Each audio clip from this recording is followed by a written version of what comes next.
রবীন্দ্রসঙ্গীত গাচ্ছেন? কেন আমরা এখনো বিপ্লবী সরকার গঠন করতে পারিনি? আমাদের ফাঁসিবাদী আন্দোলনের প্রধান পুরুষ, আমাদের সংগ্রামী, যিনি আমাদের অভিভাবক, ছাত্র জনতা এবং আবহমান বাংলা এবং বাঙালির যিনি আমাদের বহিরহ জাতির বিবেক বলে খ্যাত, তিনি 2 ঘন্টা ধরে এখানে কষ্ট করে আছেন। একজন ফরাদ বসার আমৃত্যু ফাঁসিবাদ বিরোধী আন্দোলন করেছেন, কেন তাকে আজকে আবারও রাজপথে দাঁড়াতে হয়েছে? কেন আপনারা মাজারে হামলা করার পৃষ্ঠপোষকতা করছেন? কেন আপনারা বারবার খুন করার চেষ্টা করছেন? আমরা এই শাহবাগে দাঁড়িয়ে আজ আমরা জানতে যাচ্ছি, কেন ছাত্র জনতাকে হামলা করেছেন আপনারা?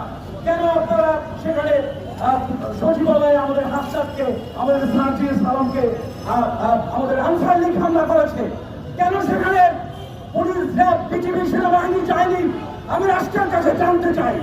আমাদেরকে ভয় দেখাবেন না। আমরা